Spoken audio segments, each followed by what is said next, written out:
Shabbat Shalom, aquí estamos nuevamente para ustedes transmitiendo desde los montes del Valle Curacaví en Chile, su servidor Osvaldo Calderón, y en un nuevo Shabbat, en un nuevo tiempo y con nuevas revelaciones frente a todo lo que está ocurriendo, porque sí están pasando cosas claramente, tanto en el mundo espiritual como en el mundo natural.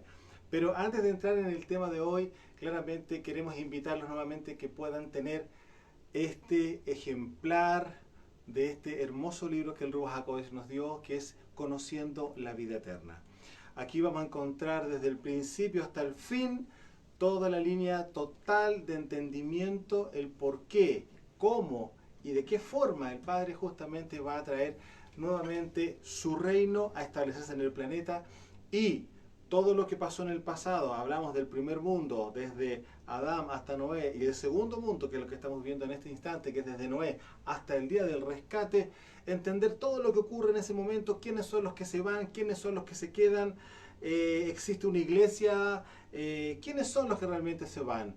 Entendemos que hay tanta forma de ver hoy día el ámbito espiritual que finalmente ya no es espiritual, sino que viene siendo religioso, y estamos hablando de una cantidad impresionante de formas de pensar en relación a la parte divina, por decirlo de alguna forma. Pero bueno, todas esas cosas van a estar totalmente claras en el instante que podamos recorrer las escrituras de Bereshit desde el principio hasta el último libro que nosotros conocemos como el libro de Revelaciones o Apocalipsis. Y bueno, eso en ese contexto, totalmente dentro de las escrituras, está hecho este material hermoso y poderoso para poder abrir el entendimiento y claramente poder el día de mañana tenerlo ustedes como herramienta para poder enseñar, porque claramente es un libro de estudio para todo aquel que lo adquiere. Luego, obviamente, que usted lo tenga en su poder, nosotros podemos asignar un horario para que tengamos clases para ir revisando hoja por hoja, página por página, versículo por versículo, y claramente colocando mucha atención a pasajes que en el pasado, y claramente la religión obviamente no lo incorporó dentro de su enseñanza, por decirlo de alguna forma. Bueno, esos pasajes son justamente los claves para entender el por qué algunos sí y el por qué algunos no. Pero Él vino al mundo. Sí, pero tenemos que entender qué significa mundo para la mentalidad hebrea. Así que, amados, están invitados para que los puedan adquirir de manera totalmente gratuita, y ustedes nos envían el correo, nosotros se los enviamos, lo descargan a su computador y también lo pueden imprimir, que de hecho literalmente nos agradaría que así fuera, para que pudieran en la hoja adversa donde está puesta justamente la escritura y la página en blanco que queda al lado izquierdo del libro, ustedes puedan tomar apuntes, pueden ir agregando las cosas que le van llamando la atención y cosas que claramente vamos a amplificar en cada uno de los pasajes que están en la escritura. Bueno, sin ir más lejos, vamos a irnos al tema de hoy. Y lo que hoy día vamos a revisar es justamente una de las fiestas que hoy día celebra Israel, y que de hecho comenzó a celebrarla el día de ayer. El día 7 de diciembre comenzó a celebrar la fiesta de Hanukkah. ¿Y qué significa Hanukkah? O también se le conoce como la fiesta de las luminarias, la fiesta de las luces. Hay varios nombres, por decirlo de alguna forma, ya entrando literalmente a un tema comercial. Bueno, se vende una cantidad de candelabros, se venden velas. Bueno, hay que entender que cada fiesta tiene justamente su inversión, por decirlo de alguna forma.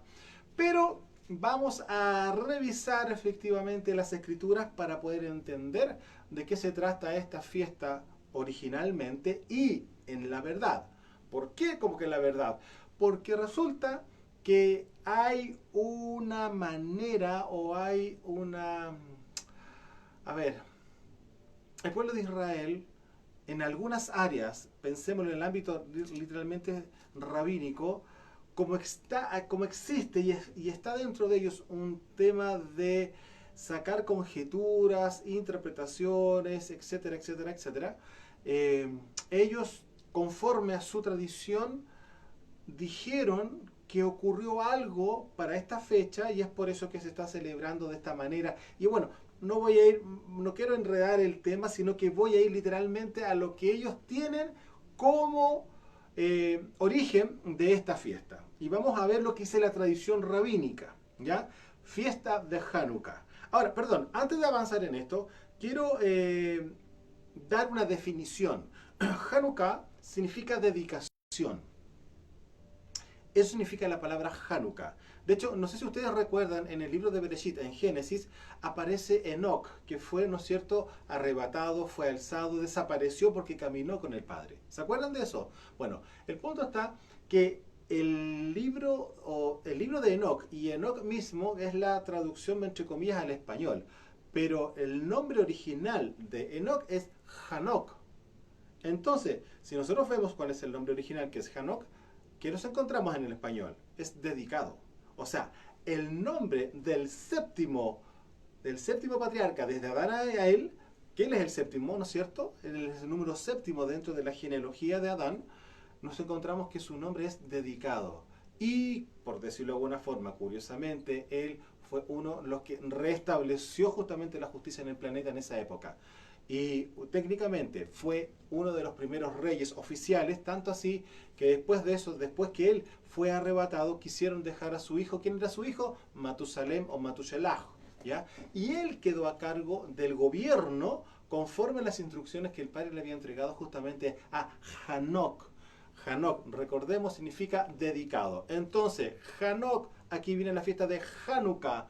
Y claramente es la fiesta de la dedicación. ¿De qué? Del segundo templo, que claramente fue totalmente transgredido, fue usurpado, fue ensuciado, fue violado, por decirlo de alguna manera. Y claro, efectivamente, eso fue lo que vamos a entrar al tema claramente, es lo que hizo Judas Macabeos en la época en que los griegos estuvieron sobre Israel. Pero bueno, vamos a llegar a eso claramente, porque eso es el tema que hoy día vamos a tratar. Pero vamos a ver qué es lo que dice la tradición hebrea, la tradición rabínica, literalmente. La tradición judía habla de un milagro en el que pudo encenderse el candelabro del templo, la menorá, durante 8 días consecutivos con una pequeña cantidad de aceite que alcanzaba solo para uno. O sea, estamos hablando de que, claro, una porción tan pequeña que alcanzaba solamente para uno, alcanzó para 8 días y para las 7 luminarias, ¿ya? Esto dio origen en la principal costumbre de la festividad, que es la de encender de forma progresiva un candelabro de 9 brazos llamado Hanukkah. Hanukkah, ¿ya? Es un candelabro de 9 brazos. ¿Por qué? Porque se enciende una vela día tras día, pero tiene una vela principal como que es la que alimenta las demás velas, de alguna forma conmemorando este tema de que había una porción para encender la menorá, pero duró 8 días. Entonces, hay una vela por cada uno de los días, más un brazo piloto o proveedor, por decirlo de una manera, un brazo principal, que puede ser el número 9, y de ese brazo se enciende un día, 2 días, etcétera, etcétera, etcétera. Esto comienza el día 25 de Kislev, es decir, el 25 día del noveno mes, que se le conoce después de la deportación de Babilonia, a los meses, el número 9 se le llama Kislev. Entonces, en el día 25 de Kislev comienzan los 8 días de fiesta en relación a este milagro conforme a la tradición judía, ¿ya? Ahora, esto obedece en el calendario de hoy, desde este año 2023, desde el 7, desde el día de ayer, desde el día 7 comenzó justamente esta fiesta y termina el día 15 de diciembre, para que se pueda entender. Bueno, esto es lo que dice la tradición hebrea, la tradición judía, literalmente el judaísmo, ¿ya? Ahora vamos a entender de qué se trata, porque lo que ocurrió justamente es la batalla de Macabeos, que aparece claramente en el libro de Macabeos, toda la historia completa, pero vamos a ver cómo fue profetizada esa circunstancia, ese momento, lo que pasó justamente con Grecia y con Israel, con la fuerza de resistencia israelí en contra del invasor que vendría siendo en este caso los griegos, y vamos a conocer un poco la historia de esto para poder entender realmente qué es lo que originalmente se celebra. Por eso digo, aquí hay cosas que van dentro de la tradición judía, de la tradición rabínica, que no es conforme a la verdad. La pregunta, ¿para qué se hace eso? No es necesario. Si es tan extraordinario lo que ocurrió, tanto como crear o inventar un milagro. El Padre ha hecho cientos de miles de millones de milagros durante toda la creación, ¿Y para qué inventar un milagro si ya lo que estaba ocurriendo literalmente para esa fecha con Judas Macabeo, que ahí vamos a ver la historia, es realmente maravilloso y extraordinario? Así que bueno, vamos a irnos para entender todo esto desde el principio. ¿Eso qué implica? ¿En dónde? ¿Dónde comienza esta manifestación o esta circunstancia que ocurrió con los griegos y con Israel? Y para poder conocer eso, que más ni menos, tenemos que irnos a la profecía de este imperio que iba a estar sobre Israel y sobre el mundo entero, y para eso tenemos que ir al libro de Daniel. Libro de Daniel, capítulo 2, vamos a ver el capítulo 7, vamos a ver el capítulo 8, vamos a ver varios capítulos de Daniel, porque aquí justamente están varios puntos. Hay muchos más dentro del mismo libro que no los vamos a tocar hoy día, porque lo que nos importa es llegar justamente ¿a qué? Al libro de Macabeos. Pero aquí vamos a ver cosas que son sumamente claves e importantes para entender después lo que ocurre en lo político, por supuesto, porque estamos hablando de Grecia, y obviamente en lo que implicó todo el tema de las tomas territoriales, de las invasiones que tuvo justamente Grecia sobre Israel y también sobre otras naciones. Pero claramente nos vamos a dedicar a conocer qué fue lo que pasó en Israel. Entonces dice en Daniel capítulo 2, y aquí estamos hablando claramente de la estatua que tuvo como sueño Nabucodonosor. Si recordamos, la estatua de Nabucodonosor era una estatua que estaba compuesta por 4 elementos en 4 secciones de una estatua humana. Y primeramente teníamos oro, teníamos plata, bronce y teníamos hierro o fierro mezclado con barro al final de los pies. La cabeza de oro, el pecho, que incluía claramente los 2 brazos en plata.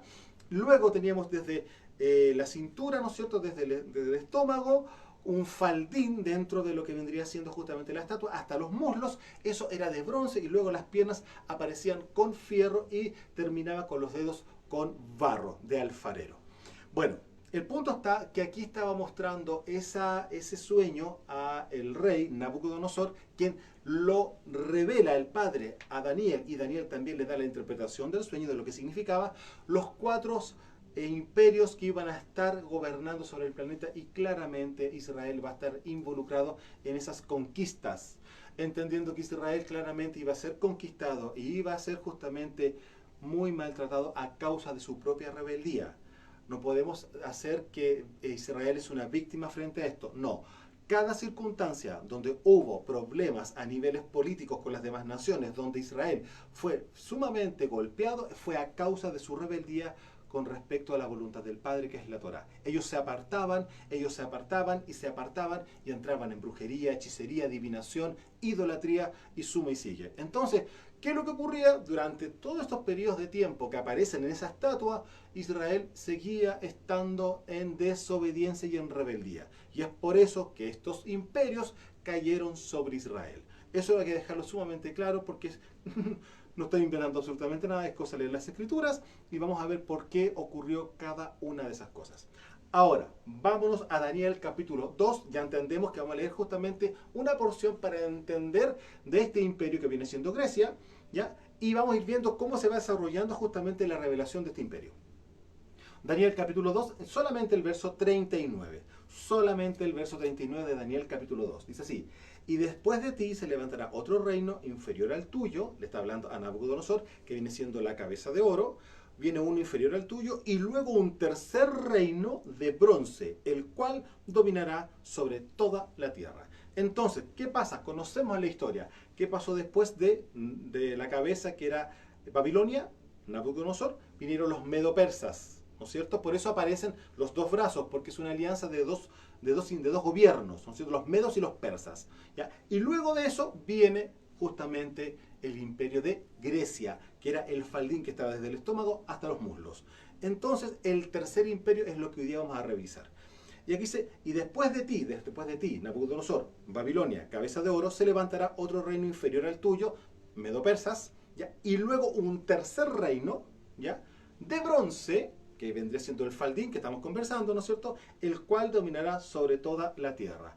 Ahora, la pregunta, ¿eso ocurrió? Por supuesto que sí. Ocurrió literalmente, y también llegó a algo más, porque cubrió también a la tierra a nivel intelectual, a nivel mental. Es decir, tuvo otro alcance que iba más allá de lo que ocurría físicamente en los territorios que eran totalmente tomados. Entonces, ¿y por qué decimos eso? Porque de hecho, hasta hoy día la cultura que existe a nivel internacional para la educación es griega. ¿Sí? Es griega. ¿Por qué? Porque en el ámbito griego hay que memorizar. Y es eso lo que justamente nos enseñan desde que somos pequeños en todos los colegios del planeta. Tenemos que memorizar y memorizar. Y con eso supuestamente que sabemos, y después cuando nos hacen las pruebas es memoria, finalmente. Si entendimos, no entendimos, eso no es asunto de los profesores, lo importante es que tengamos que responder las preguntas que ellos nos hacen, suma y sigue, y ustedes ya conocen, eso suma, llega a la universidad y suma y sigue. Bueno, es así lo que de impacto produjo el imperio griego sobre el planeta y que sigue estando de influencia hasta hoy día. Recordemos que de Grecia nace la política y los Juegos Olímpicos, nace la competencia, nace el culto al cuerpo, los gimnasios, ¿ya? O sea, se pueden dar cuenta el impacto que ha producido justamente la influencia helenística, que también es la forma de decirla, ¿no es cierto? Los griegos. Esto es más allá de lo que uno podría llegar a pensar. ¿Para qué hablamos con respecto a lo que viene siendo la filosofía, las ideologías y la división? Porque es eso justamente una de las cosas que Grecia produce, división. Bueno, estamos claros con Daniel capítulo 2, la estatua de Nabucodonosor, es para hacer la introducción. Vamos ahora al capítulo número 7 dentro de Daniel. Y vamos a ver ahí en el verso 6. Miren lo que dice acá. Ya dijimos que este imperio va a gobernar sobre toda la tierra. Miren el verso 6 de Daniel 7. Después de esto, miré y aquí otra semejante a un leopardo. En este capítulo 7 nosotros tenemos la manifestación de estos 4 imperios como animales, como bestias. Y cada uno tiene una característica en particular, lo cual claramente justamente está simbolizando espiritualmente lo que va a ocurrir en lo físico. Daniel capítulo 7, verso 6. Después de esto miré, he aquí otra bestia claramente semejante a un leopardo.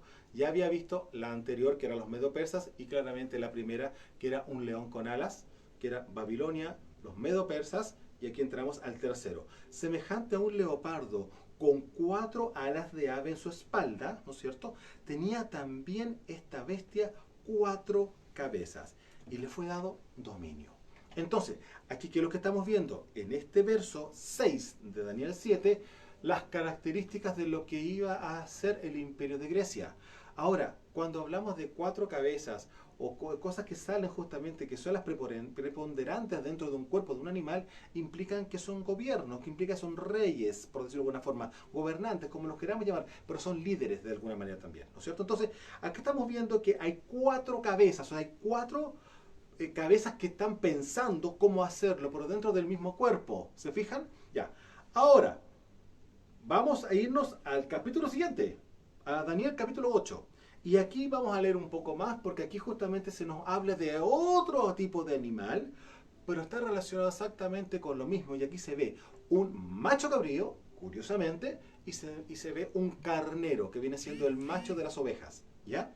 Entonces, vamos a irnos al capítulo 8 de Daniel y miren lo que pasa en el verso 3 en adelante, y todo esto está relacionado literalmente con Grecia. Vamos aquí. Alcé los ojos y miré, y he aquí un carnero que estaba delante del río y tenía 2 cuernos. Carnero, ¿ya? 2 cuernos, ¿se fijan? Y aunque los cuernos eran altos, uno era más alto que el otro. Eso quiere decir que dentro de los medo-persas hubo uno de ellos que claramente tuvo mayor incidencia, mayor poder, mayor autoridad que el otro. El otro era un complemento para poder seguir haciendo la conquista para ese momento, ¿no es cierto? El más alto creció después, o sea, de hecho, el más alto se engrandeció más todavía dentro de los medos persas, ¿no es cierto? Vi que el carnero hería con los cuernos al poniente, al norte y al sur. O sea, este carnero, los medo-persas iban a herir, iban a tocar, iban a conquistar. ¿No es cierto? Claramente, dice acá, y vi al carnero hería con los cuernos el poniente, al norte y al sur. O sea, conquistaba, porque el oriente era parte de él, sino que seguía avanzando justamente hacia el Atlántico, para que se pueda entender. ¿Ya? Saliendo de Medio Oriente y cruzándose el Atlántico. ¿Ya? Hago una mención rápida con respecto a los persas. ¿Saben quiénes son los persas hoy día? Irán. ¿Ya? Ok. Vi el carnero que hería con los cuernos al poniente, al norte y al sur, y que ninguna bestia podía parar delante de él, ni había quien escapase de su poder, y hacía conforme a su voluntad y se engrandecía. Verso 5.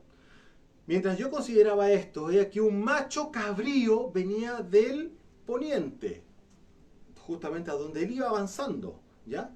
Del poniente sobre la faz de toda la tierra, es decir, de occidente. ¿Quién vendría siendo eso? Grecia, ¿ya? Sin tocar la tierra. Recordemos que la bestia que vio justamente en Daniel 7, en el capítulo anterior, esa bestia tenía alas, ¿se acuerdan? Tenía 4 alas y tenía 4 cabezas, el leopardo. Bueno, aquí dice claramente que este macho cabrío, ¿no es cierto?, venía del lado de occidente, ¿no es cierto?, del poniente, sobre la faz de toda la tierra, sin tocar la tierra. Era como que venía volando, ¿ya? Y aquel macho cabrío tenía un cuerno notable entre sus ojos. O sea, ese macho cabrío venía con un solo cuerno. Era como un unicornio, por decirlo de alguna forma. Y vino hasta el carnero de 2 cuernos, los medopersas, que yo había visto en la ribera del río, y corrió contra él con la furia de su fuerza. Y lo vi que llegó junto al carnero y se levantó contra él y lo hirió. Es decir, hubo guerra claramente de estos 2 imperios. ¿Y qué pasó? Y le quebró sus 2 cuernos. O sea, quebró su gobierno, quebró su poder, ¿ya? Y el carnero no tenía fuerzas para pararse delante de él, lo derribó por tanto en tierra y lo pisoteó, y no hubo quien librase al carnero de su poder. Es decir, literalmente ya los medopersas no tenían más que hacer y tenían solamente que rendirse. Vuelvo a repetir, y no hubo quien librase al carnero de su poder. Verso 8.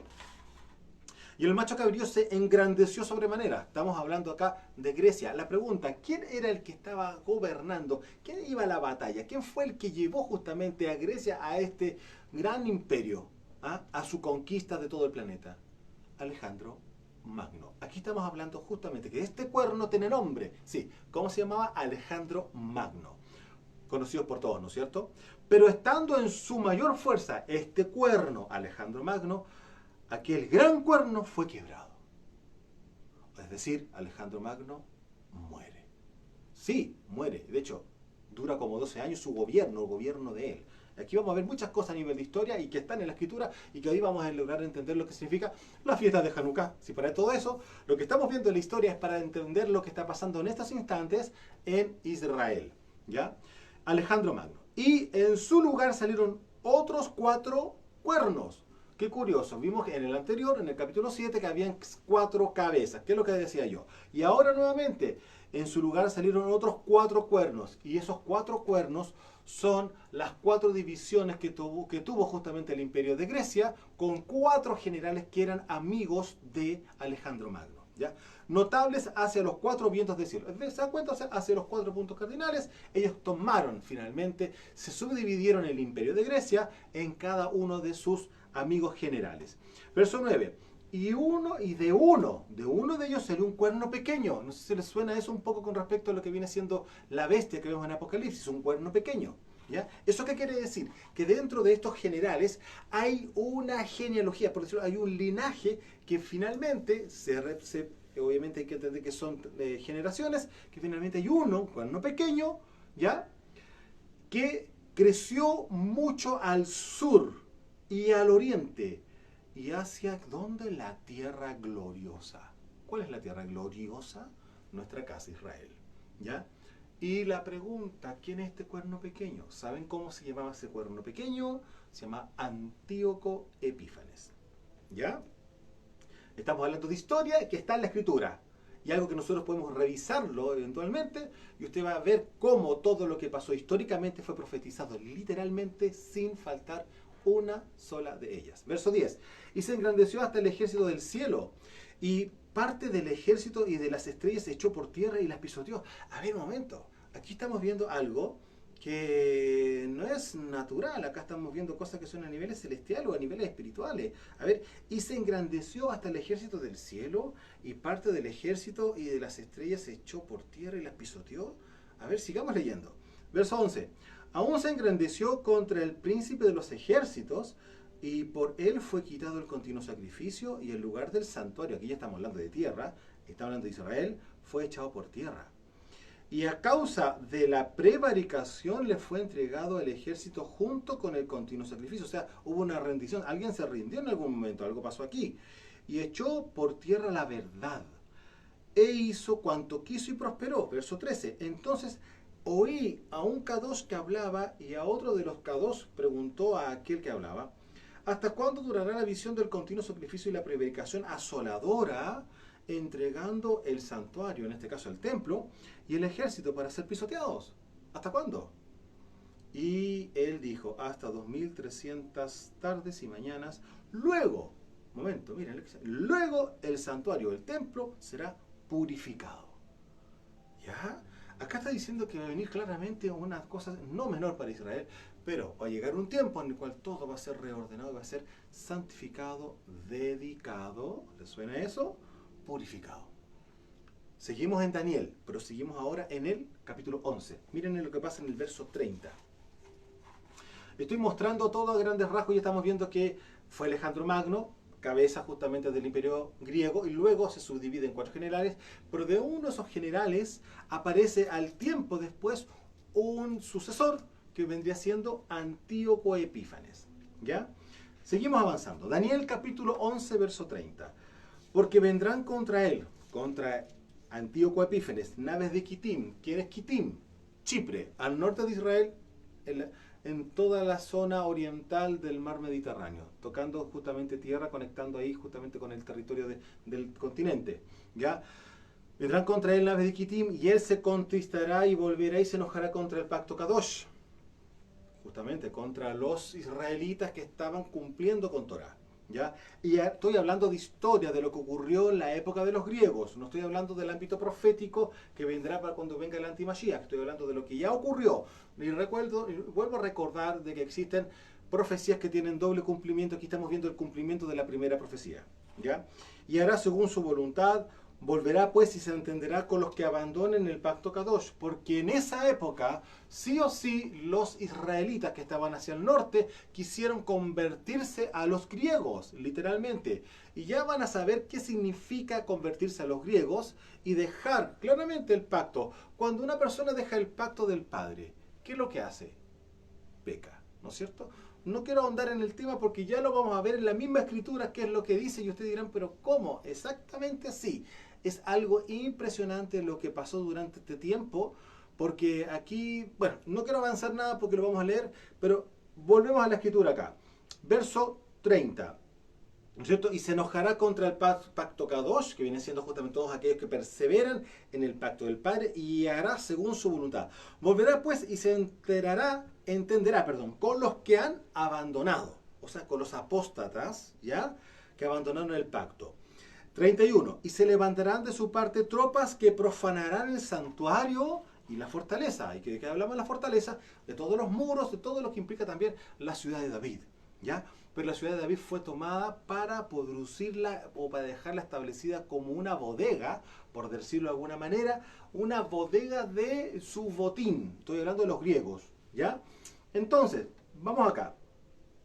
31. Y se levantarán de su parte tropas que profanarán el santuario, que así fue, eso ocurrió, y la fortaleza, y quitarán el continuo sacrificio. ¿Por qué? Porque empezaron a sacrificar cerdos en el lugar del sacrificio que nosotros conocemos que era un lugar santo, y solamente estaban los palominos y ahí eran aves que estaban en la Torá y animales que estaban en la Torá que eran representantes del pecado, ¿no es cierto? Pero en este caso aquí dice claramente: quitará el continuo sacrificio, que eran los sacrificios diarios, para poder justamente mantener a Israel en Kadosh, mantenerlos puros, mantenerlos santos. Él lo quitó. Y eso ocurrió, ¿ya? Y pondrá la abominación desoladora. Una de las cosas que hizo Antíoco Epífanes es colocar una estatua de Zeus en el templo. Eso fue lo que ocurrió y está escrito que iba a pasar, pero Daniel mismo, cuando recibe esta revelación, faltaban siglos para que esto ocurriera, nunca dijo: no lo puedo entender, me sentí mal. Ustedes si leen justamente a Daniel, se dan cuenta que hasta se enfermó al ver tantas visiones y tantas cosas, estuvo en cama, enfermo literalmente, porque fue tan impactante poder ver toda esta escena y que después el ángel le explique todo lo que nosotros estamos leyendo. Y él decía: no entiendo qué significa. Quedé enfermo y ni siquiera entendí todo. Y él: no te preocupes, escríbelo y séllalo, ya vendrá esto para el tiempo del fin. ¿Ok? Bien, seguimos avanzando. Y los transgresores, obviamente, los apóstatas, ¿ya?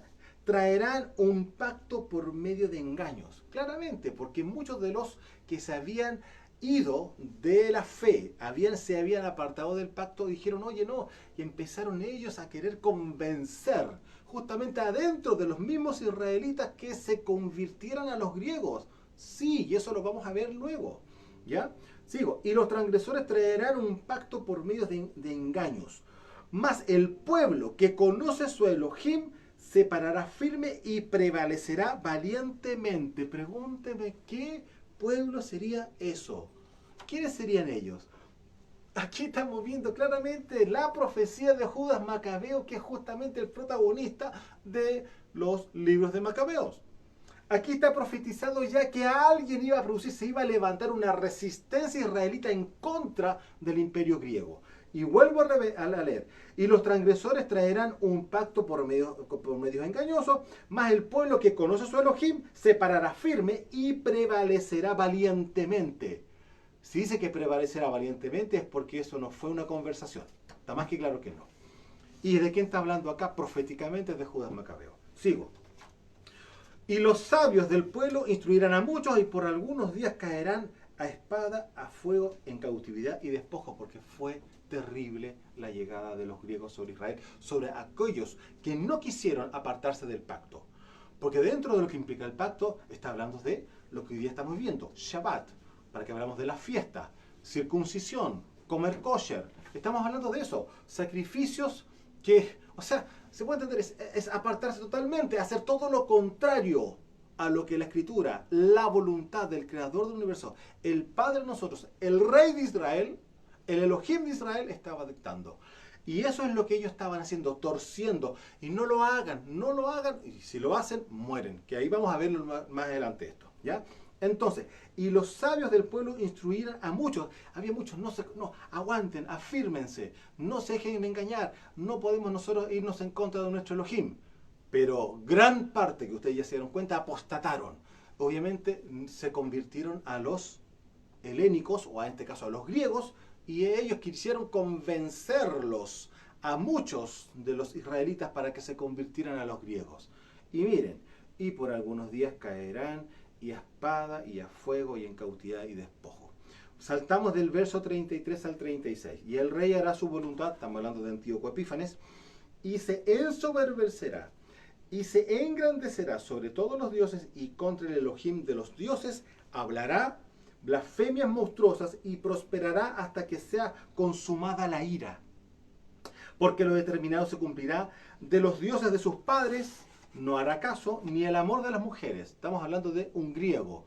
Y este griego, Antíoco Epífanes, parece que era homosexual. Ni del amor de las mujeres va a hacer caso. ¿Ya? Ni respetará a Dios alguno, porque sobre todo se engrandecerá. Más honrará en su lugar al Dios de las fortalezas, Dios que sus padres no conocieron, estamos hablando de los griegos, lo honrará con oro y plata, con piedras preciosas y con cosas de gran precio. 39.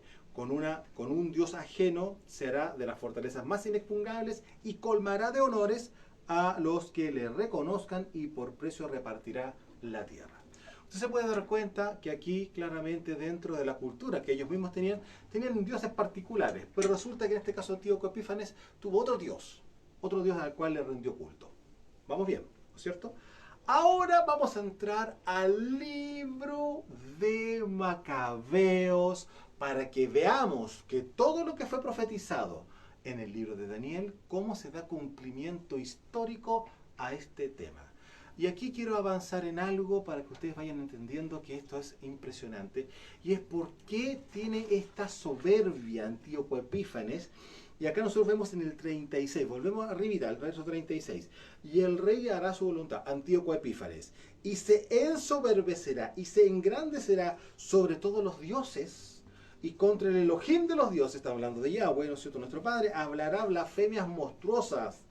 Y prosperará hasta que sea consumada la ira, porque lo determinado se cumplirá. De los dioses, de sus padres, no hará caso ni el amor de las mujeres, ni respetará a Dios alguno, porque sobre todo se engrandecerá. Dejémoslo ahí.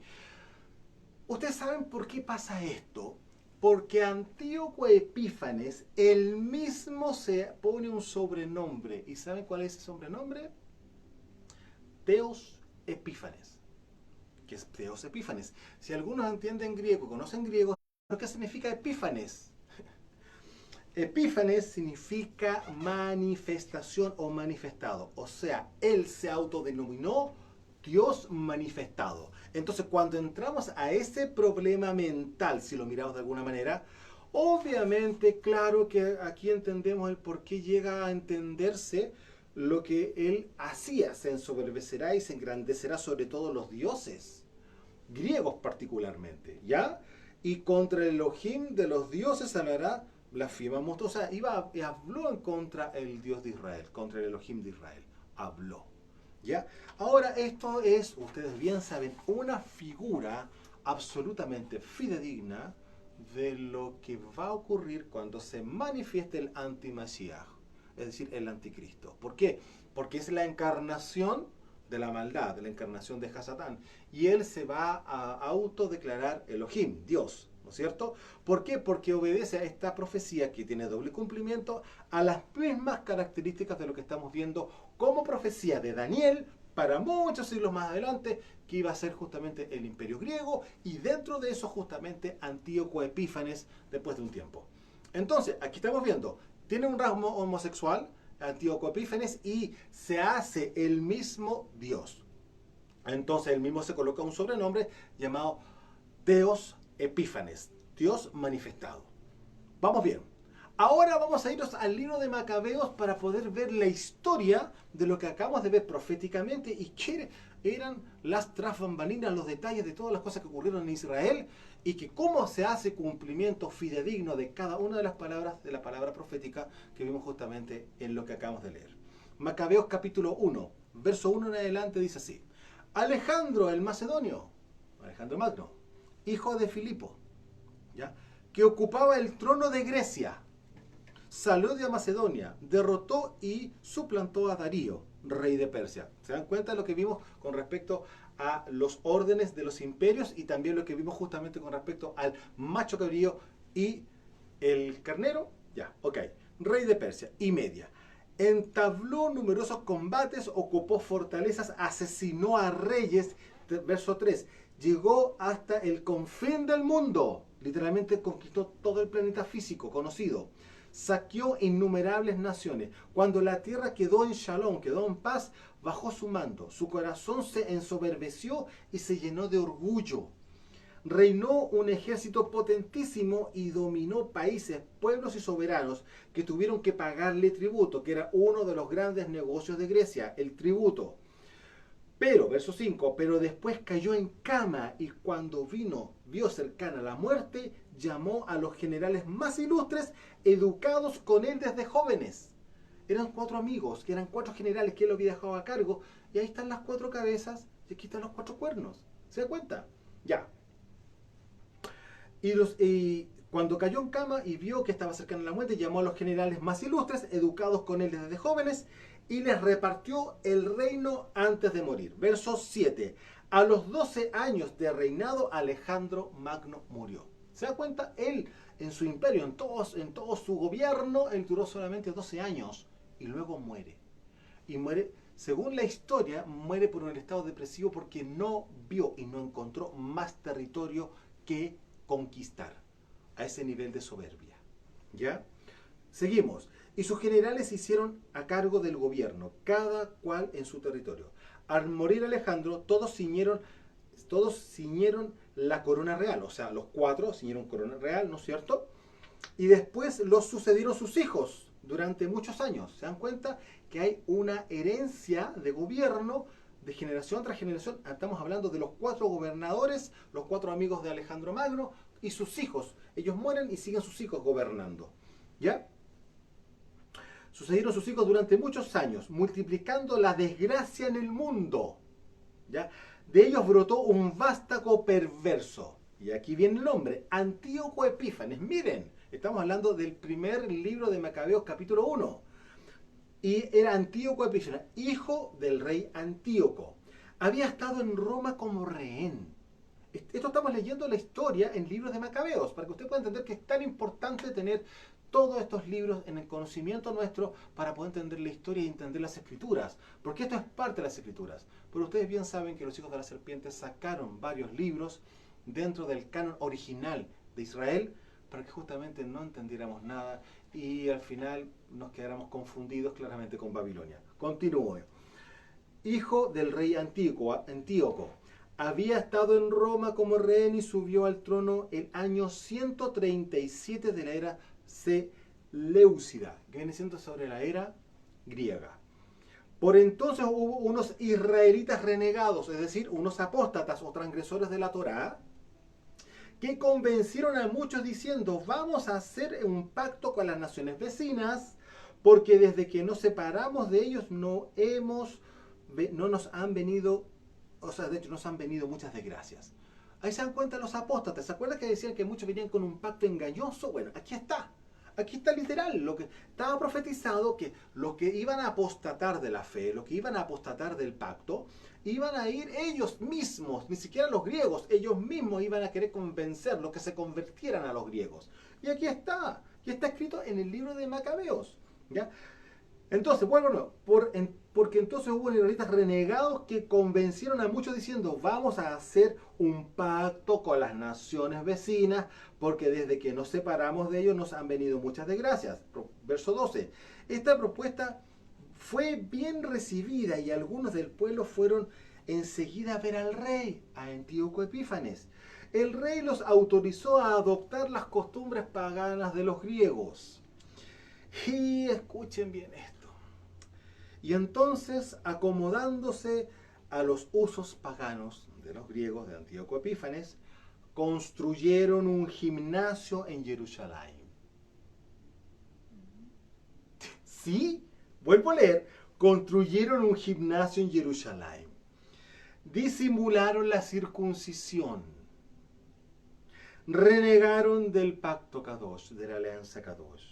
Se emparentaron, tuvieron alianza física, se familiarizaron, tomaron mujeres y sus hijas se las dieron a los paganos, se emparentaron con los paganos y se entregaron a toda clase de maldades. Estamos leyendo el libro de Macabeos, capítulo 1, primera de Macabeos. De ahí quiero que por favor bajemos al verso 41. Y dice así, primera de Macabeos 1, 41. Y aquí seguimos avanzando. El rey Antíoco Epífanes, ¿no es cierto?, decretó la unidad nacional para todos los súbditos de su imperio. ¿Ya? Unámonos. Ya no tanta división, ¿no? En Grecia. Unámonos. Obligando a cada uno a abandonar su legislación particular. Obviamente, abandonen sus leyes y entren a las nuestras leyes. ¿Ya? Y eso es lo que estaba desde un principio diciéndose. Y miren lo que pasa acá. Todas las naciones se sometieron a la orden del rey. ¿Ya? E incluso muchos israelitas adoptaron la religión oficial de los griegos, ¿no es cierto?, ofreciendo sacrificios a los ídolos y profanando el Shabbat. O sea, ya no reposaban en el día séptimo. El rey despachó correos a Jerusalén y a las ciudades de Judá con órdenes escritas. Tenían que adoptar las costumbres extranjeras, o sea, las que ellos traían. Se prohibía ofrecer en el santuario holocaustos, ya eso no más. Sacrificios y libaciones tampoco. Guardar los Shabbatots, o sea, el Shabbat, tampoco. Las fiestas, menos. Se mandaba contaminar el santuario y a los fieles. ¿Se puede dar cuenta de lo que estaba pasando? Vayan a la casa de su Elohim y contamínenlo. Y a todos aquellos que todavía lo siguen, a él, también lo contaminen. Construyendo altares, construyeron templos y capillas para el culto idolátrico, así como sacrificar cerdos y animales impuros. Todo eso estaba pasando durante el gobierno de Grecia a través de Antíoco Epífanes en Israel. Verso 48, tenían que dejar incircuncisos a los niños, no se podían circuncidar, y profanarse a sí mismos con toda clase de impurezas y profanaciones. O sea, era una obligación ser... ¿Se pueden dar cuenta de lo que estamos leyendo? Eso pasó en esa época, los griegos sobre Israel con Antíoco Epífanes. Sigo el 49, de manera, luego el 48 completo para no cortar la idea. Tenían que dejar incircuncisos a los niños y profanarse a sí mismos con toda clase de impureza y profanaciones, de manera que olvidaran la Torá y cambiaran todas sus costumbres. El que no cumpliese la orden del rey Antíoco Epífanes sería condenado a muerte. Eso es lo que estaba pasando en Israel en estos días, porque estamos llegando a la fecha donde se está celebrando justamente la liberación con la fuerza de resistencia israelita en contra de esta situación, con Antíoco Epífanes, los griegos. Ahora, miren lo que pasa en el verso 54. Llegué a 50, vamos al 54. El día 15 de diciembre, porque ya ellos tenían claro ese calendario, ¿ya?, del año 145 del imperio griego, ¿no es cierto?, el rey Antíoco Epífanes mandó poner sobre el altar de los holocaustos un altar pagano. Y fueron poniendo altares por todas las poblaciones judías del contorno. Quemaban incienso ante las puertas de las casas y en las plazas, se destruían y echaban al fuego los libros de la Torá que encontraban. ¿Se puede dar cuenta de lo que estaba pasando en esa época? Yo pregunto, ¿eso no es un espejo de lo que podría llegar a ocurrir cuando el anti-Mashiach, que aquí está mostrándose como el Antíoco Epífanes, se manifieste en los tiempos modernos? Continúo. Se destruía y se echaban al fuego los libros de la Torá que se encontraban.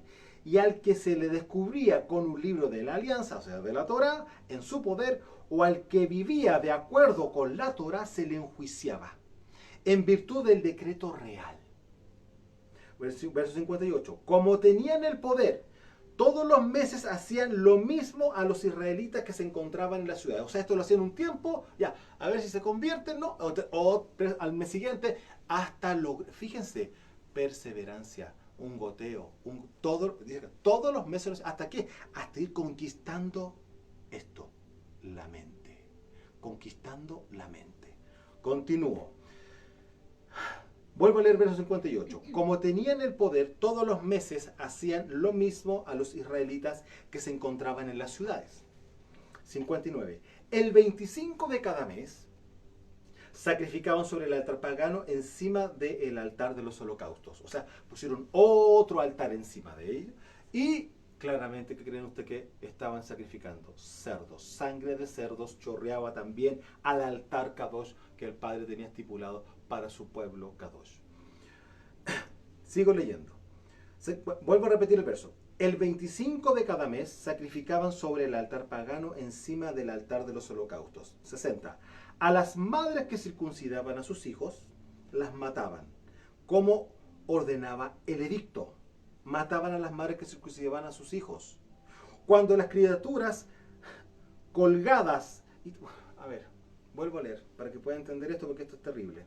Y las madres que circuncidaban a sus hijos las mataban como ordenaba el edicto, con las criaturas colgadas al cuello. Es decir, a los niños los ahorcaban y los dejaban colgados porque habían sido circuncidados y antes que eso ocurriera, su madre era matada, era eliminada.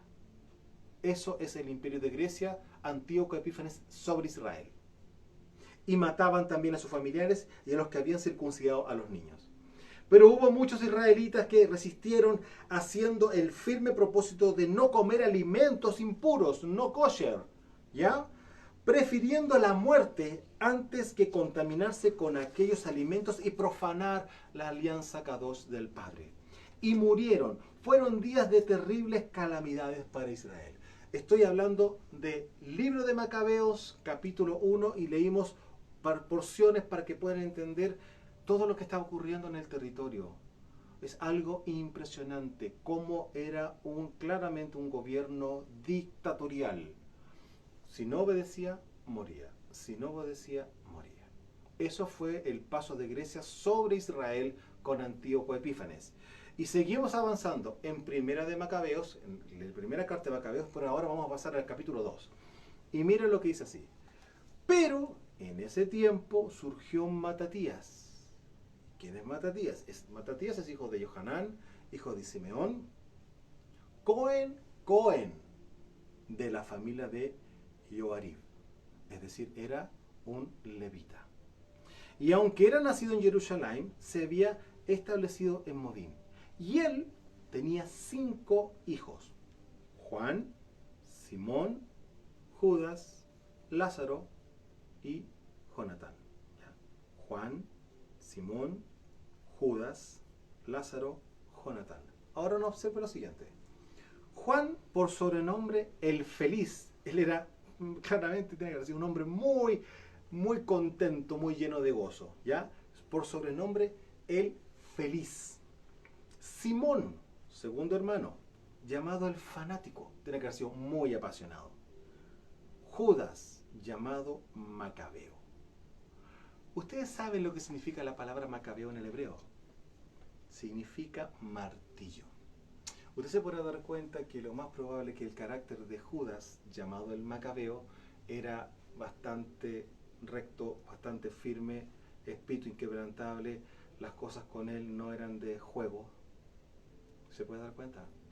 Tenía un carácter sumamente firme. Judas, llamado Macabeo, llamado martillo. Lázaro, llamado Abarán, y Jonatán, llamado Apfus. Yo aquí me pregunto, porque hay que entender que Jeremías claramente es antecesor a esta historia, porque Jeremías estaba en el tiempo de los babilónicos. Pero resulta que Jeremías hizo profecías que también iban en contra de Babilonia, pero ¿no será que cuando hay un conocimiento de la Torá, porque estamos hablando que ellos conocían Torá, le hayan puesto este sobrenombre particularmente a Judas, viendo el porque de hecho recordemos que los nombres imparten identidad, o sea, eso lo tenemos más que claro. El nombre obedece a identidad, lo cual da propósito. Por eso son los nombres. Y es por eso que el Padre cambió los nombres, que eso ya lo vimos. Pero, ¿será que como ellos conocían la Torá, le pusieron ese nombre de Macabeo, de martillo, a Judas, o ya Judá, ¿no es cierto?, por causa de su carácter? Rápido, Jeremías 23:29, dice así: no es mi palabra como fuego, dice Yahweh, y como martillo que quebranta la piedra. ¿Qué cosa? No es mi palabra como fuego y como martillo que quebranta la piedra. Jeremías 23:29. Y mira que también dice Jeremías en el capítulo 51, en el verso 20: martillo me sois y arma de guerra. Martillo me sois y arma de guerra, y por medio de ti quebrantaré naciones, y por medio de ti destruiré reinos. Por tu medio quebrantaré caballos a sus jinetes, y por medio de ti quebrantaré carros y los que en ellos suben. Usted se puede dar cuenta que cabe la posibilidad que esta palabra profética, que era en contra justamente de Babilonia, luego se haya hecho materializada también en Judas el martillo.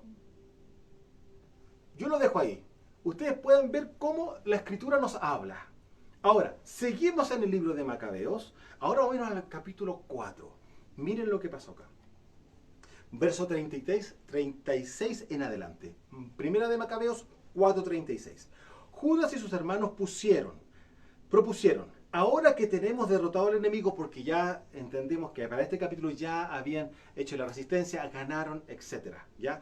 No quise entrar puntualmente al tema de la guerra, cómo fue, pero usted lo puede leer cuando justamente empieza a estudiar el libro de Macabeos. Fíjese que yo estaba en el capítulo 1, leímos el capítulo 2, el inicio del capítulo 2, solamente para poder mostrar el protagonista de esta historia, que viene siendo Judas Macabeo, que es Judas el martillo, y aquí la palabra profética de Jeremías, capítulo 51, verso 20, dice: martillo me sois y arma de guerra. Y curiosamente vemos que efectivamente es eso lo que ocurrió con Judas Macabeo, que organizó a un montón de hermanos de Israel para producir una ofensiva israelita de resistencia en contra del imperio griego, y en este caso particularmente contra uno que era una encarnación de la maldad, Antíoco Epífanes. Y aquí, miren lo que aparece después cuando ellos ganan la guerra, ya tienen la victoria, etc. Judas y sus hermanos propusieron: ahora que tenemos derrotado al enemigo, subamos a purificar y consagrar el templo. Pregunto, ¿se está cumpliendo en este instante, cuando ellos están conversando esto, la palabra profética de lo que decía en el libro de Daniel, que después de todos esos días iba a llegar la purificación del templo? Miren, aquí está, se está cumpliendo. Por eso les digo que es tan extraordinario ver cómo ocurre la palabra profética en el libro de Daniel para entender toda esta historia, y luego cómo el registro histórico en el libro de Macabeos cabe absolutamente, con cada una de esas palabras se cumplen, hay cumplimiento. Y miren lo que pasa acá. Vuelvo a repetir, Judas y sus hermanos propusieron, ahora que tenemos derrotado al enemigo, subamos a purificar y consagrar el templo. Se reunió toda la tropa y subieron al monte de Sión. Vieron el santuario desolado, el altar profanado, las puertas encendidas, la maleza creciendo en los atrios, en los patios, ¿ya? Como matorrales en una ladera, y las dependencias del templo derruidas. Verso 39. Se rasgaron las vestiduras e hicieron gran duelo, echándose ceniza en la cabeza y postrándose rostro en tierra. Al toque de shofar gritaron hacia el cielo. Imagínense, fue un grito desgarrador al ver cómo habían dejado la casa del Padre cuando ellos eran levitas. ¿Se puede dar cuenta de lo que implica eso para una persona que tiene un rol donde ha cuidado cada detalle, que todo esté perfecto, que todo esté impecable, que todo sea limpio, que todo sea hermoso y todo sea perfecto? ¿Para qué? Para el creador del universo, y encontrarse con este escenario. Miren lo que pasó. Y al toque de shofar gritaron hacia el cielo. Tiene que haber sido un clamor y un grito desgarrador de parte de ellos. Y miren lo que pasó acá. Judas ordenó a sus hombres que combatieran a los que estaban en la fortaleza hasta terminar la purificación del templo. ¿Se acuerdan que iban a destruir, iban a profanar el templo y la fortaleza? Miren lo que está escrito acá. Justamente, allá envió a un equipo, a una cuadrilla, para hacer lo que acabamos de leer acá. Lo vuelvo a repetir. ¿Ya? Judas ordenó a sus hombres que combatieran a los que estaban en la fortaleza hasta terminar la purificación del templo. Verso 42. Eligió Coanim sin defecto corporal, observantes de la Torá, que purificaron el templo y arrojaron a un lugar impuro las piedras que lo contaminaban. Recordemos que habían hecho altares dentro de todo este tema, ¿no es cierto? Verso 44. Luego deliberaron qué hacer con el altar de los holocaustos, que ya estaba profanado, ¿no es cierto? Que había sido profanado. Y se les ocurrió una buena idea: destruirlo. Así no les serviría de oprobio para hacerlo profanado por los paganos. Así que lo destruyeron y colocaron las piedras en el monte del templo en un sitio apropiado, hasta que viniese un profeta y resolviera lo que había de hacer con ellas. Luego tomaron las piedras sin tallar, como manda la Torá, y levantaron un altar nuevo igual al anterior. Sabiduría divina absoluto. ¿Qué hacemos con esto? ¿Lo limpiamos? No, borrémoslo, hagámoslo nuevo. Sí, no puede, esto está sucio, está contaminado, está profanado de las maneras más horribles que pudieron haber habido. Luego, verso 48, restauraron el templo y consagraron el interior del edificio y los atrios. Renovaron todos los utensilios sagrados, todos fueron robados, ¿ya?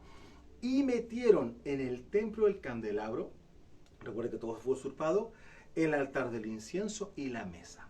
Quemaron incienso sobre el altar y encendieron las lamparillas de la menorá para que alumbrara el templo. Cuando pusieron panes sobre la mesa y corrieron la cortina, quedó ultimado todo el trabajo. Ya, dejaron todo listo.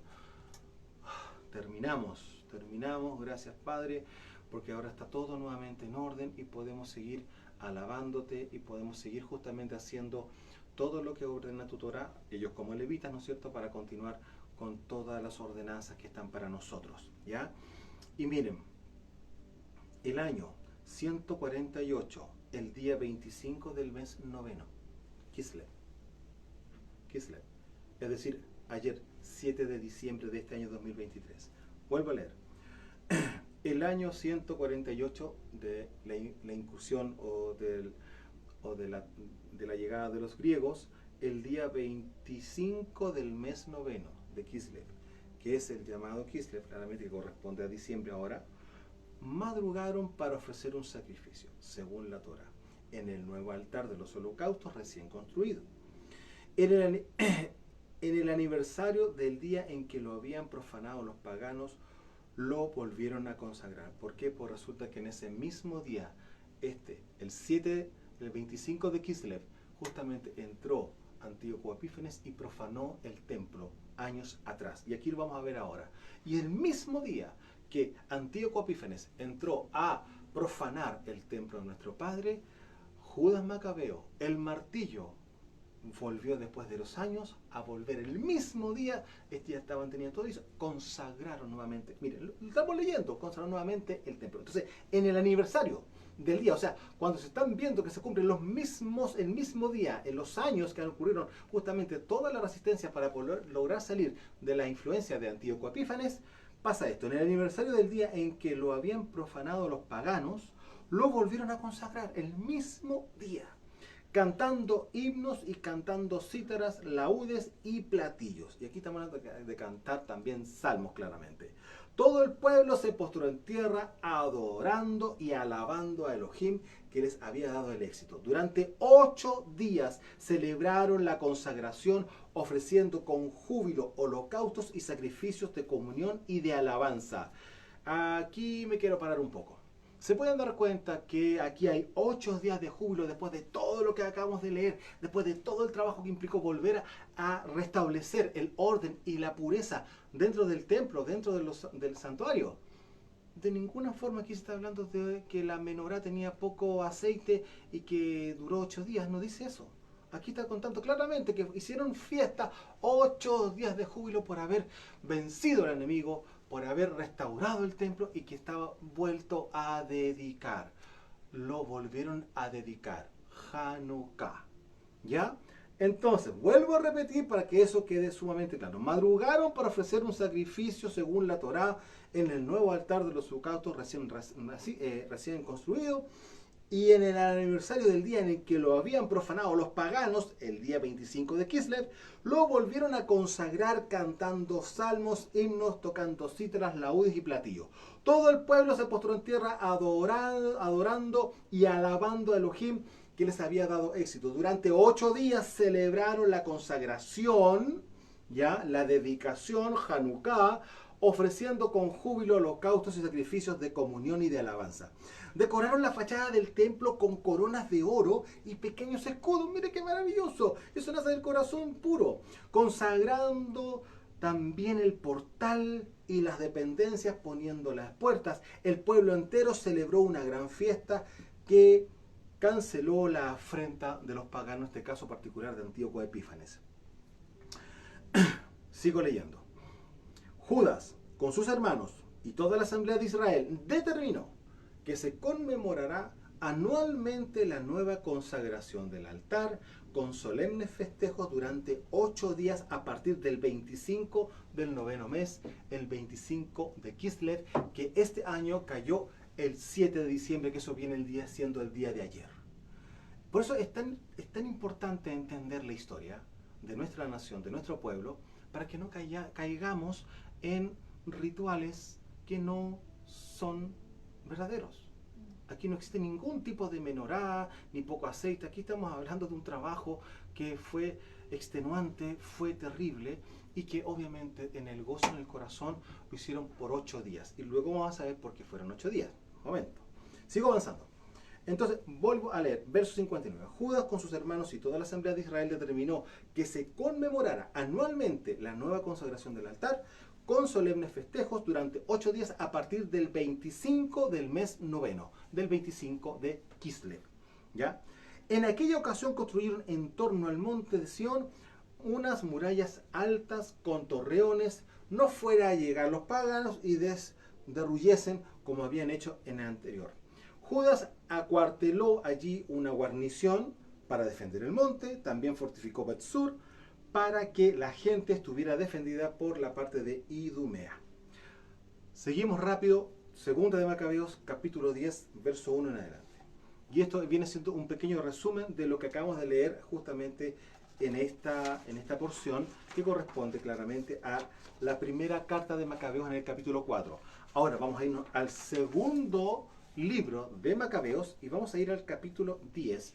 Y aquí vamos a ver un resumen de lo que acabamos de leer. Y aquí hay otros detalles importantes. Y aquí vamos a entender por qué fueron 8 días. ¿Por qué fueron 8 días? Segundo de Macabeos, capítulo 10, verso 1 en adelante, dice así. Judas Macabeo y su gente, guiados por Yahweh, reconquistaron el templo y la ciudad. Destruyeron los altares levantados por los extranjeros en las plazas públicas y sus templos, las capillas, todas estas cosas que hicieron de múltiples dioses. Después de purificar el templo, levantaron otro altar y con fuego sacado del pedernal ofrecieron sacrificios después de una interrupción de 2 años. Acá está la fecha. ¿Cuánto tiempo duró desde el momento que ocurrió la profanación del templo hasta que ellos lo volvieron a dedicar y a consagrar? 2 años, dice acá. Quemaron incienso, encendieron las lámparas y presentaron los panes. Está haciendo un resumen, ¿se da cuenta? Pero acá hay un detalle no menor. El tiempo, 2 años después.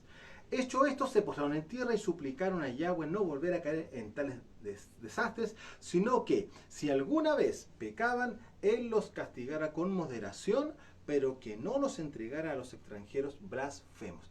Aquí estamos viendo que hay otra mirada, ¿se da cuenta? Y hay otras palabras más, otros detalles más dentro de lo que ocurrió en ese momento. La purificación del templo cayó en el mismo día en que los extranjeros lo habían profanado, lo que acabamos de revisar. El 25 del mismo mes noveno, o sea, Kislev. Celebraron con regocijo 8 días la fiesta como la fiesta de Sukkot. Ajá, aquí ya estamos viendo de dónde viene, por qué fueron 8 días. Celebraron con regocijo 8 días la fiesta como la fiesta de Sukkot, recordando que poco antes, si miramos la fiesta de Sukkot, hoy recordemos lo que nos pasó ahora en Israel el 7 de octubre. Estamos hablando de eso recién, ¿no es cierto? Entonces acá, celebrando con regocijo 8 días la fiesta como la fiesta de Sukkot, recordando que poco antes, meses anteriores, ¿no es cierto? Poco antes, en tiempo de esa fiesta, andaban por los montes y las cuevas viviendo como animales salvajes. Claramente porque era imposible poder celebrar las fiestas con una guerra y con tal hombre sobre Israel. Claramente estaban todos defendiendo el territorio de Israel, los que eran parte justamente del equipo de resistencia de israelita, a cargo claramente de Judas Macabeo, que obviamente la fiesta no. Y claramente la fiesta de Sukkot, ¿dónde estaban ellos celebrando fiesta? Imposible. ¿Qué estaban? Andaban en los montes y en las cuevas viviendo como animales salvajes, arrancando justamente los que podían sobrevivir frente a la desgarradora manera de llegar justamente a Antíoco Epífanes y toda la guerra que se libró para justamente poder sacar a los paganos del territorio israelita. ¿Ya? Sigo. Por eso, llevando tirsos, ramos verdes y palmas, miren qué curioso, los mismos elementos que se usaban para Sukkot, las ramas frondosas, las palmeras, miren, ellos hicieron exactamente lo mismo. Por eso, llevando tirsos, ramos verdes y palmas, entonaban salmos al que había llevado a buen fin la purificación de su lugar Kadosh. Y determinaron, mediante decreto público, votado en la asamblea y obligatorio para todo el pueblo judío, celebrar todos los años aquellos días de fiesta. Aquí está la historia de la fiesta de Hanukkah. Ahora, ¿qué opina el padre frente a esto? Yo le pregunto a usted, ¿cuántas cosas extraordinarias quedaron registradas en el libro de Josué? Batallas, victorias, milagros, señales, cosas maravillosas. Pregunto, ¿el pueblo de Israel hizo celebración por cada conquista que hizo? No, ¿no es cierto? Está registrado en el libro, perfecto. Y vemos la mano del Padre frente a eso.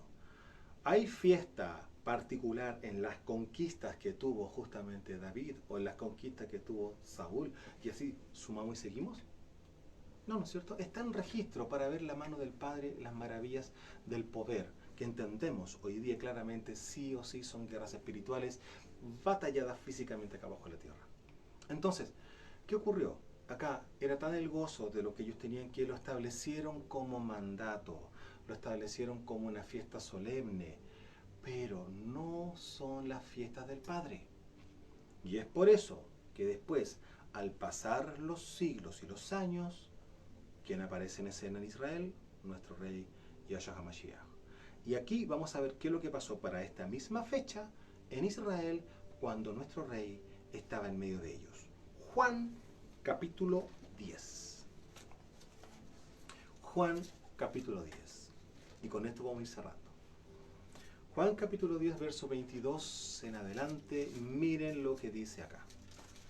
celebrábase en Jerusalén la fiesta de Hanukkah, la fiesta de la dedicación. Era invierno y Yahshua andaba en el templo por el pórtico de Salomón. Pregunto, ¿dice acá que él subió a la fiesta y estaba en la fiesta? No. Y le rodearon los judíos y le dijeron, ¿hasta cuándo nos turbas el alma? Si tú eres el Mashiach, dínoslo abiertamente. Yahshua le respondió, os lo he dicho y no creéis. No hay emuná. Las obras que yo hago en nombre de mi Padre, ellas dan testimonio de mí, pero vosotros no creéis, porque no sois de mis ovejas. Entonces, si no son de las ovejas del Padre, ¿de quién son? Volvemos nuevamente a recordar las dos simientes, la simiente de Elohim y la simiente de la serpiente. Caín y Abel, Esaú y Jacob. ¿Ya? Vuelvo a repetir, pero vosotros no creéis, porque no sois de mis ovejas, como os he dicho.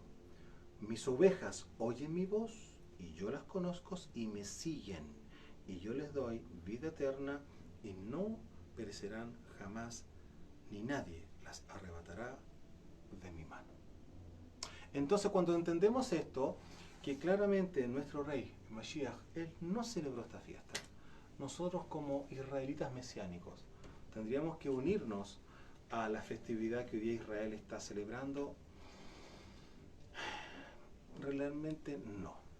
Hacemos conmemoración, hacemos recuerdo de esta fecha porque realmente fue extraordinario y fue impresionante y terrible también todo lo que antecedió justamente a la liberación de nuestra nación a través de Judas Macabeo, Judas el martillo, que fue un martillo en las manos del Padre, y por eso vemos la victoria. Tal cual como vimos la victoria con David, tal cual como vimos la victoria con Josué, la vimos con... ¿Se da cuenta? Estamos hablando de eso. Pero no existe un mandato de la corona para que esto se celebre como una fiesta oficial de Israel. Sí, es una fiesta nacional, es una fiesta nacional, tal como también las fiestas de Purim, que ahí está incorporado justamente los medo-persas. ¿Ya? ¿Se da cuenta? Entonces, usted se podrá dar cuenta que cuando hablamos de judaísmo, que eso más adelante lo vamos a ver, justamente se habla y se entiende judaísmo como toda la celebración por mandato de hombre, ¿ya? Por mandato de hombre, no por mandato celestial, no por mandato de la corona, sino que por mandato de hombre. Y aquí ustedes vieron que se pusieron de acuerdo en la asamblea de conmemorar y celebrar todos los años, desde esa fecha, antes de Mashiach, hasta hoy día, 2023, la conmemoración de la dedicación del templo en manos de Antíoco Epífanes, figura del anti-Mashiach. Amados, espero que haya quedado esta información que en el fondo es la escritura, la revelación se manifiesta a causa cuando nosotros no conocemos la verdad.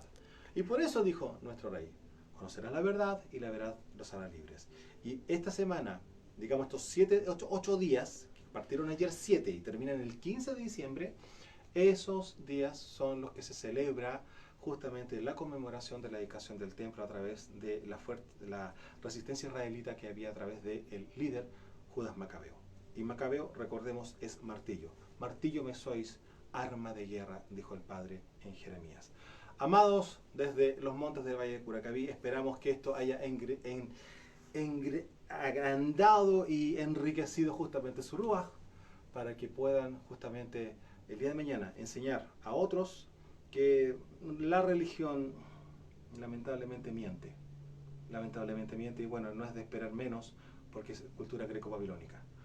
Pero la escritura es donde nos tenemos que aferrar, porque aquí encontraremos la verdad y justamente nos va a hacer libre de la mentira. Shabbat Shalom.